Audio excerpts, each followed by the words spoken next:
Donc, deuxième vidéo concernant le chapitre 7 dédié aux fonctions mémoire.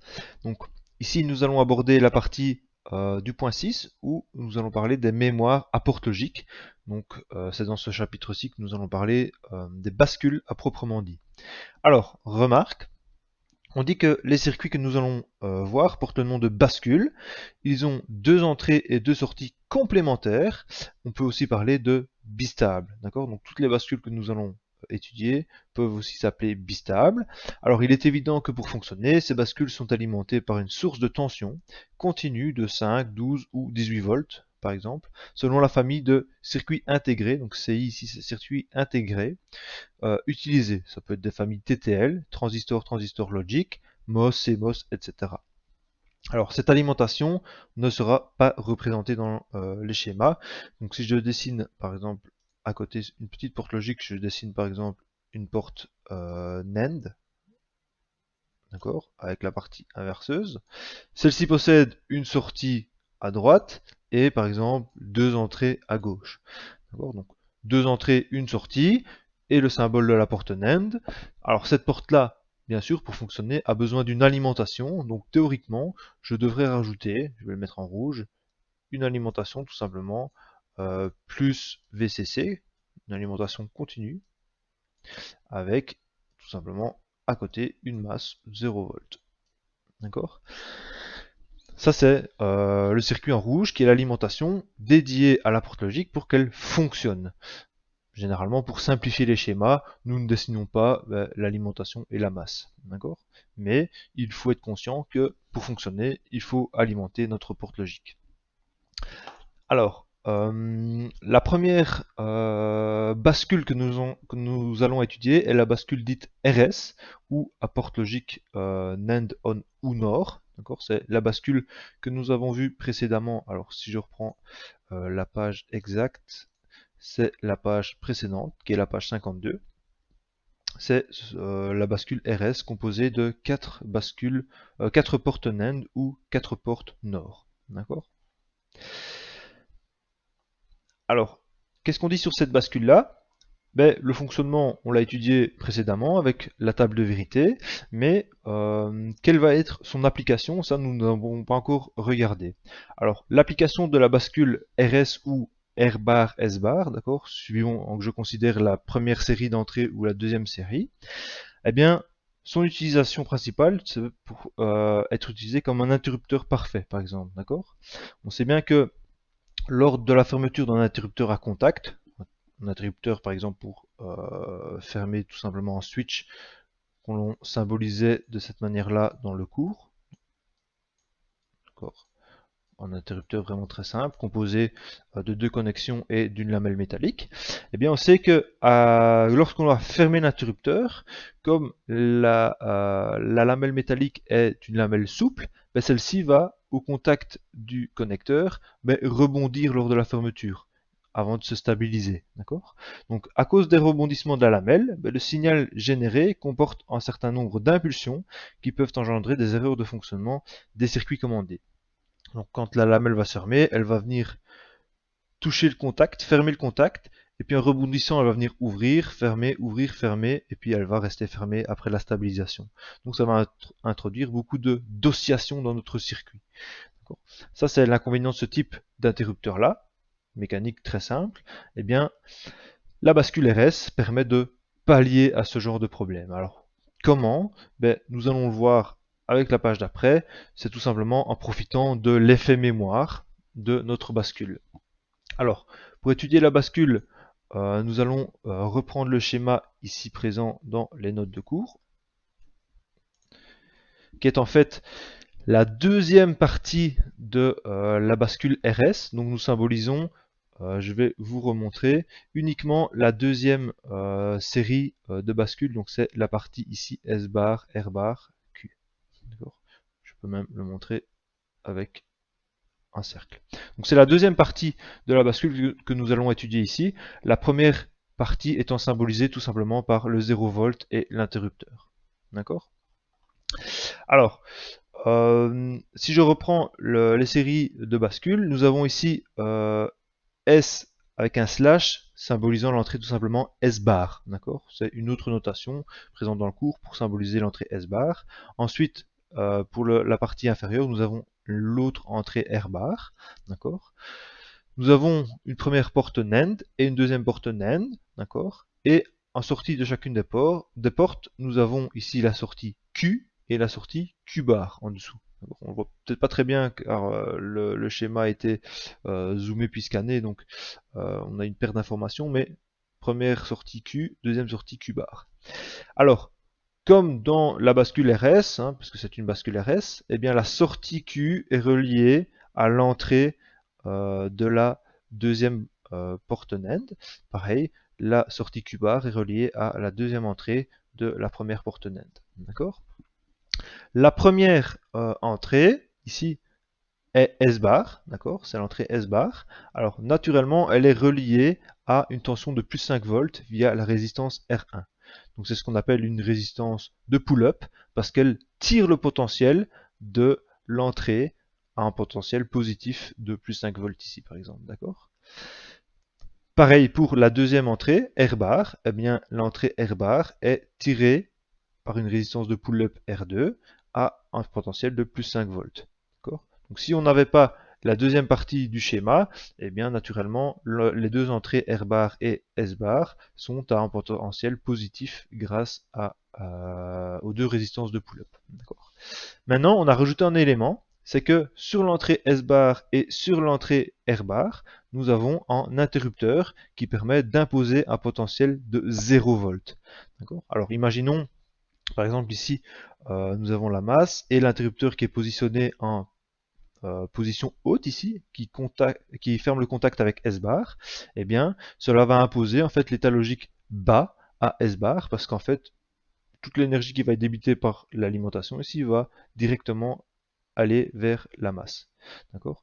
Donc en fait, il n'y a rien qui va rentrer dans l'entrée de la porte logique, ce qui fait que l'entrée S bar ici sera à l'état logique bas, donc le 0 volt ou le 0 logique.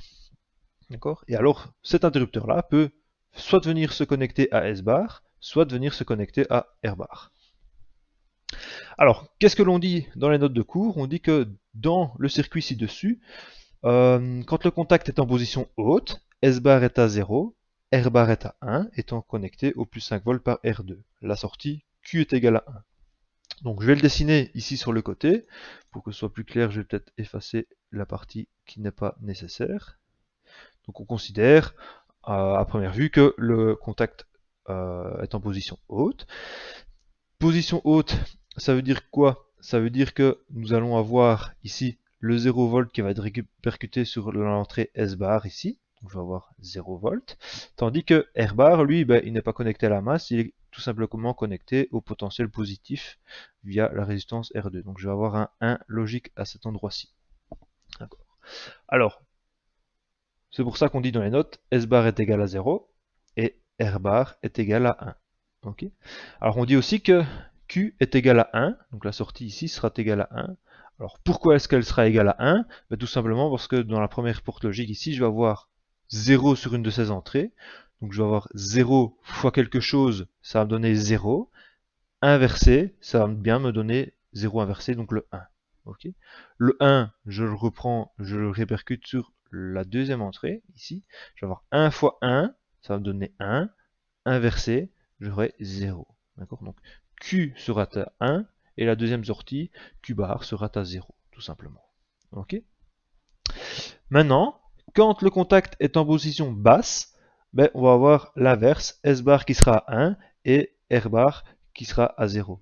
Je vais dessiner ça, c'était le premier cas. Maintenant, si je fais passer le switch dans la deuxième position où je vais avoir le contact qui va se fermer sur R bar, et bien à ce moment-là, R bar sera mis au potentiel 0. Donc j'aurai un 0 sur la première entrée ici, tandis que S bar, lui, ne sera connecté à rien du tout, si ce n'est que qu'à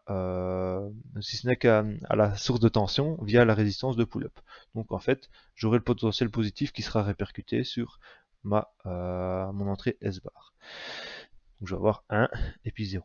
Alors, même réflexion que précédemment, la deuxième porte logique, elle a un 0 sur une de ses entrées, donc je vais avoir 0 fois quelque chose, comme c'est une porte NAND, 0 fois quelque chose, ça va me donner 0, j'inverse, j'aurai 1.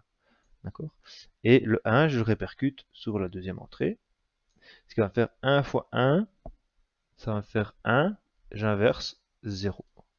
Donc à ce moment-ci, en fait, quand on fait passer le switch de la position haute à la position basse, ben, S bar change d'état logique, R bar aussi, mais les sorties également. D'accord?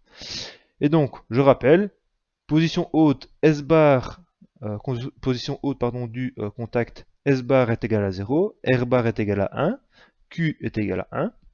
Je fais passer le switch dans la position basse, et bien je vais avoir S bar est égal à 1, R bar est égal à 0, et la sortie Q est égale à 0. D'accord? C'est ce que nous avons dans le graphique ici. Alors, pour que ce soit plus simple, je vais le reprendre en parallèle à mon fichier Paint, comme ceci, avec un petit agrandissement. Voilà. Donc, nous avons la position ici, l'état logique de R bar, l'état logique de S bar et la sortie Q. Alors, c'est peut-être pas très lisible, donc je vais peut-être vous le redessiner ici. Nous avons Q, nous avons S bar et nous avons ici R bar. Voilà. En fonction de t qui est le temps tout simplement. D'accord? Donc pour reprendre mon petit code couleur, quand le switch est en position haute, ici c'est en rouge, ben R bar est à 1. D'accord? R bar est à 1. Et S bar ici est à 0. S bar est à 0. Ensuite, à cet instant-ci, je vais peut-être le dessiner en bleu, à cet instant-ci, qui est l'instant où on va changer de position du switch, on va le faire passer de la position haute à la position basse, eh bien je vais avoir une inversion dans les variables d'entrée et dans la variable de sortie. Donc on avait dit juste avant que Q est égal à 1, d'accord, et que lorsque je change de position, eh bien R bar passe à l'état logique bas, ici, à 0, S bar lui passe à l'état logique haut, et Q change aussi d'état logique et passe à l'état logique bas. D'accord? Alors, ce qui va se passer ensuite, c'est que dès qu'on va fermer le contact, eh bien, on va avoir le rebondissement de la lamelle sur le contact à cause de tout simplement sa souplesse. D'accord? Donc, lorsque la lamelle va sauter à cause du rebondissement, eh bien, on va venir ouvrir le contact, le fermer, l'ouvrir, le fermer, et puis après un certain temps, le contact va rester fermé. Ça se sera stabilisé. D'accord? Alors, on considère que les rebondissements sont très légers, on ne vient pas repasser en position haute puis en position basse, non, c'est vraiment quelque chose qui se soulève de même pas quelques millimètres, c'est quelques micromètres, d'accord? Alors, considérons ici le premier rebondissement, donc le contact vient de passer de la position haute à la position basse, je viens de fermer le contact ici avec R bar, donc R bar passe à l'état 0, et puis après, le contact va de nouveau s'ouvrir légèrement, à cause du rebondissement. Ce qui fait que R bar, lui, va repasser à l'état logique haut, d'accord, puisqu'il ne sera plus connecté à la masse, mais R bar sera connecté ici via la résistance de pull-up à plus 5 volts. D'accord. S bar, lui, le contact ne rebondit pas suffisamment pour venir le retoucher, donc il va rester à l'état logique haut, d'accord. Et la sortie Q, on va examiner ce qui va se passer juste après. Terminons d'abord R bar. Donc ici, le contact vient de sauter. Il va revenir se fermer de nouveau. Donc R bar va repasser à l'état logique bas. On va avoir de nouveau encore un petit saut où R bar repasse à l'état logique haut. Et puis, on vient fermer le contact pour de bon. On a la stabilisation à l'état logique bas. Donc ici, nous n'avons plus de saut. Donc toute cette phase-ci, je vais dessiner en bleu, toute cette phase-ci, c'est le rebondissement de la lamelle sur le contact R bar. Ensuite, nous avons la stabilisation du contact. Alors, si j'étudie ce qui va se passer à l'instant, par exemple, je vais prendre une autre couleur. Si j'examine ce qui se passe à l'instant ici, X, disons, d'accord, l'instant X, qu'est-ce qui va se passer? Eh bien, j'ai R bar qui est à l'état logique haut et S bar qui est à l'état logique haut. Alors, ça, c'est une condition bien particulière. si je reprends la table de vérité de ma bascule RS, quand j'ai ici S bar qui est à l'état logique O, R bar qui est à l'état logique O, j'ai le cas numéro 2 qui est en fait la fonction mémoire de ma bascule. C'est-à-dire qu'en fait, lorsque je vais avoir des soubresauts ici dans le fonctionnement de ma bascule à cause des rebondissements de la lamelle, eh bien je vais à chaque fois engendrer une fonction mémoire de ma porte logique, ce qui veut dire que les sorties, ici Q et Q bar, vont rester inchangées. D'accord? Donc c'est pour cela que ici, lorsque l'on faisait la commutation, Q changeait d'état, et lorsque je vais avoir de nouveau une petite commutation au niveau de R bar vers l'état logique O, eh bien la sortie ici Q ne change pas parce que je vais avoir une fonction mémoire qui va la faire rester dans la même valeur logique. D'accord? Donc à chaque fois, les petits soubresauts ici sont effacés ou on n'en tient pas compte à cause de la fonction mémoire de ma bascule parce que les deux entrées S bar et R bar sont à l'état logique O.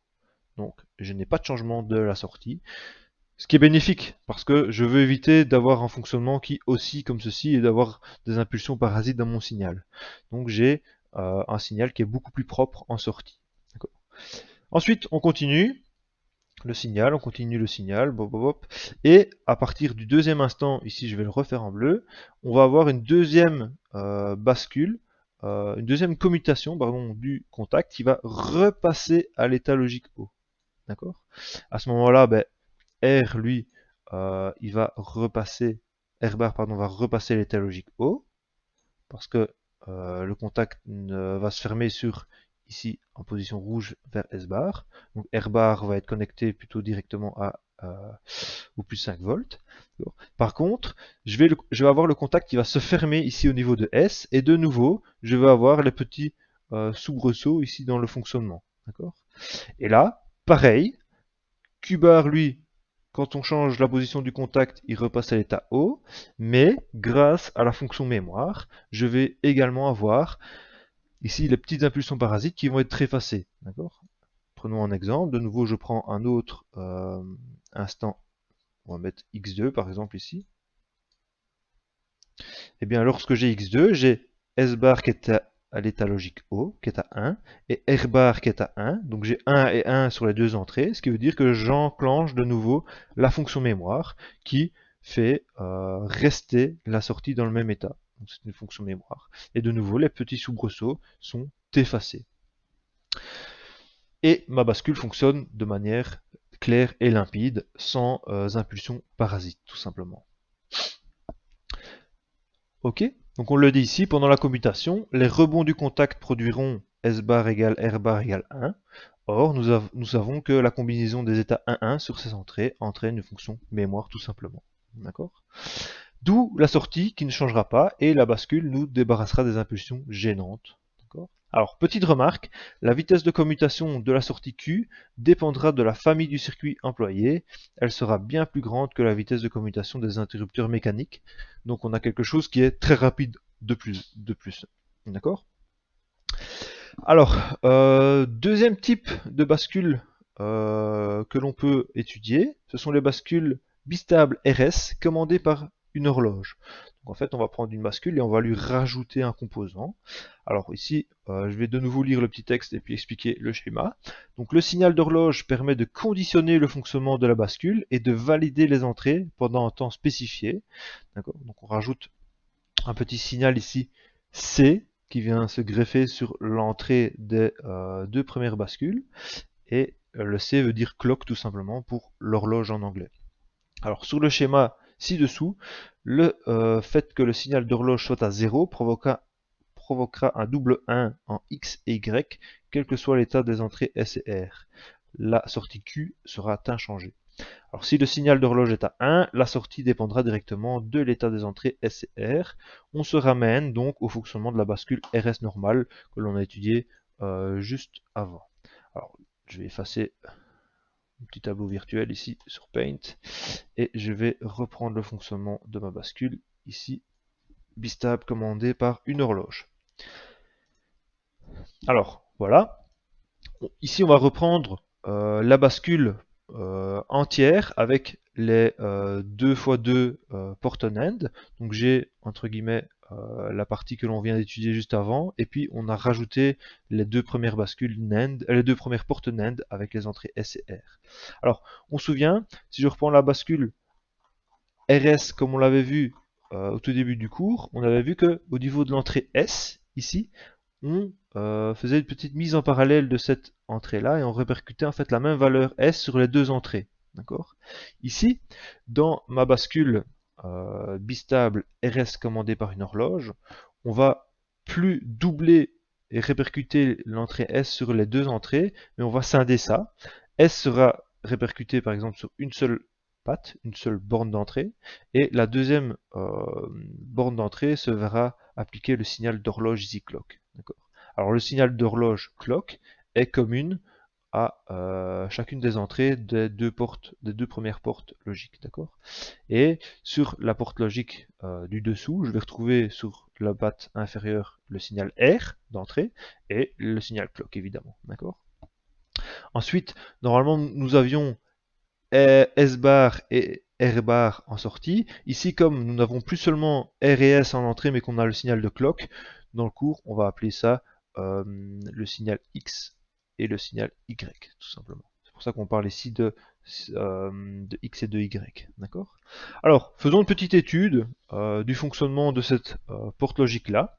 Alors, on avait dit premièrement, le fait que le signal d'horloge soit à 0 provoquera un double 1, un X et un Y. Donc ça veut dire qu'on imagine, premier cas, je vais appliquer un signal d'horloge de 0 ici. Ça veut dire que je vais appliquer 0 et 0. Ok. Sur chacune des entrées de mes portes logiques NAND, alors dès que j'ai un 0 sur une porte logique NAND, on sait que je vais avoir 0 fois quelque chose, ça va me donner 0, inversion, ça va provoquer ici un 1. D'accord. Donc X vaut 1 et Y vaudra 1 aussi. C'est ça qu'on dit que cela provoquera un double 1, un X et un Y, quel que soit l'état des entrées S et R. S peut valoir 0 ou 1, le résultat sera identique. J'aurai la sortie des deux premières portes logiques qui vaudra 1. D'accord. Alors, X c'était assimilable à S bar et Y c'était assimilable à R bar. Donc je vais avoir X égale Y égale 1. Ça veut dire que je me retrouve de nouveau dans le cas numéro 2 où j'ai non pas S bar mais R bar, mais j'ai X et Y qui vaut 1. Donc je me retrouve dans le cas 2 qui est la fonction mémoire de nouveau. Donc le fait d'avoir un double 1 entraîne une fonction mémoire de ma porte logique, de ma bascule, et donc les sorties Q et Q bar vont rester inchangées. On peut l'écrire comme ceci, d'accord. Sortie inchangée.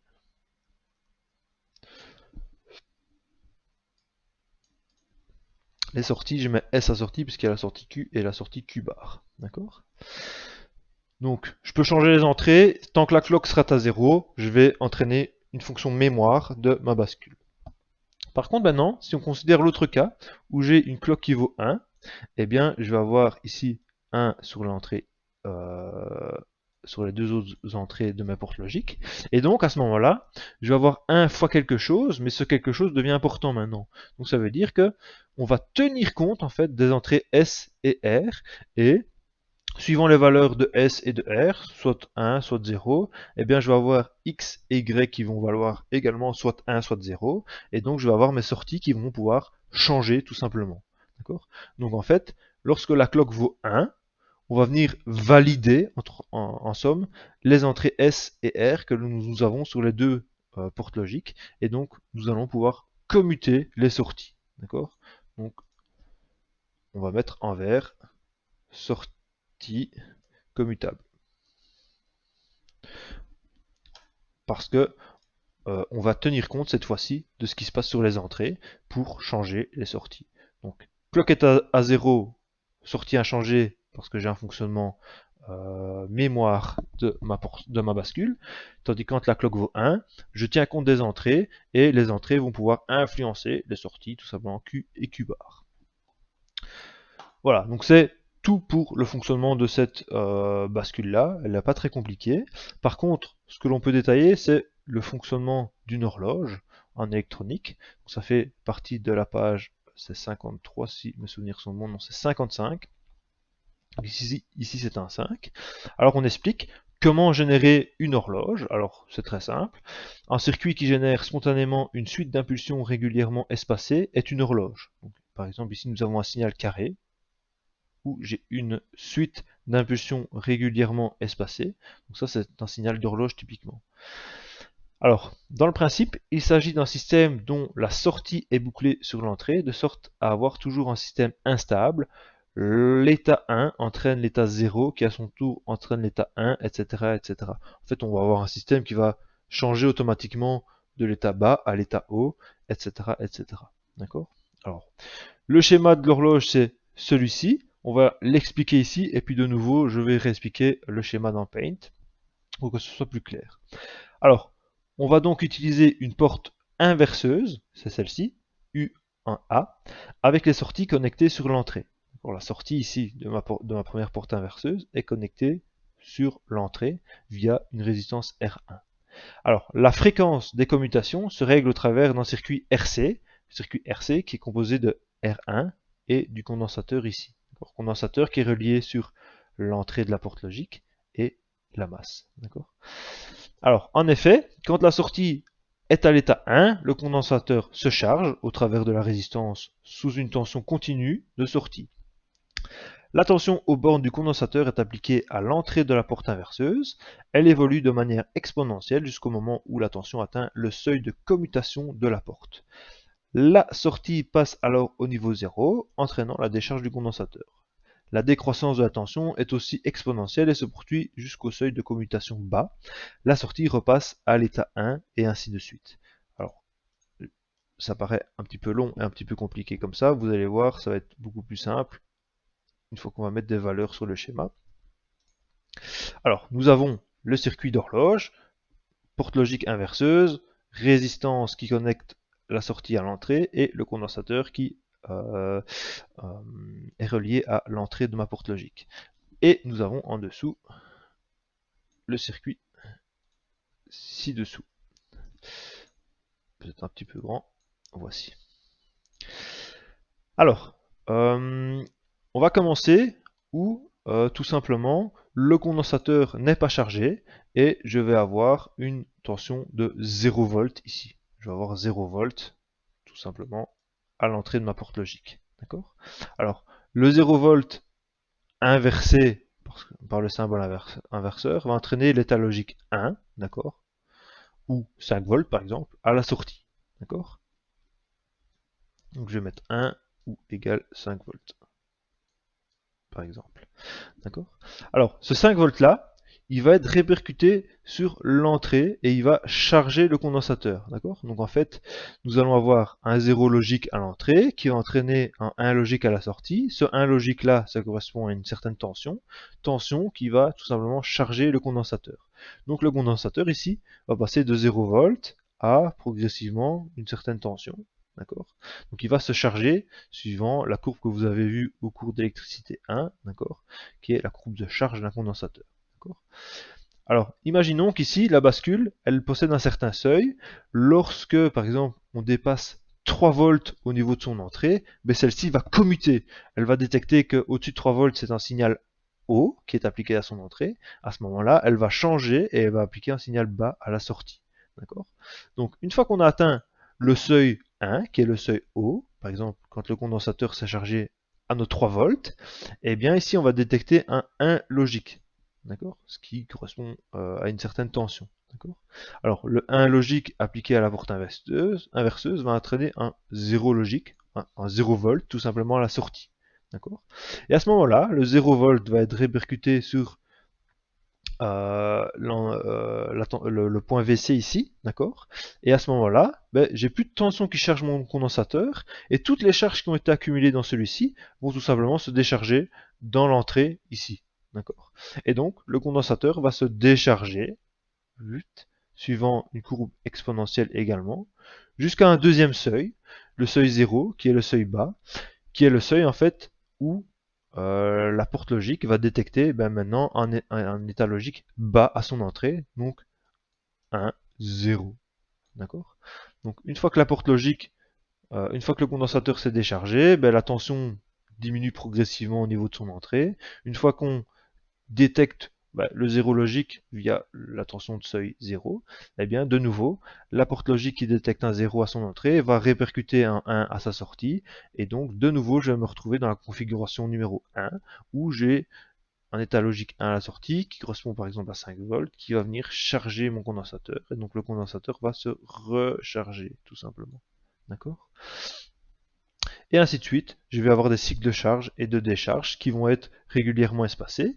Alors la fréquence tout simplement de mes impulsions ici va être déterminée par les circuits RC. Alors pour avoir non pas un signal qui est fait d'exponentielle mais un signal bien carré comme ceci, deux possibilités, je rajoute un filtre tout simplement à la sortie de mon circuit, où je vais utiliser une deuxième porte inverseuse. Donc on le dit ici. Remarque, la présence de la seconde porte inverseuse s'explique par le fait que la distribution de l'horloge à un grand nombre de circuits entraîne la perturbation de son fonctionnement. On sépare donc la fonction génération et d'utilisation d'horloge. Alors la deuxième porte inverseuse assure une amplification en puissance. Donc si j'ai un petit signal, je vais venir augmenter sa tension, d'accord, et je vais améliorer la puissance. Alors, elle permet aussi une amélioration de la qualité du signal, donc elle permet d'avoir des flancs plus raides, donc au lieu d'avoir des exponentielles, je vais avoir des flancs vraiment très raides, et elle va permettre aussi une indépendance de la fréquence, quelle que soit la charge.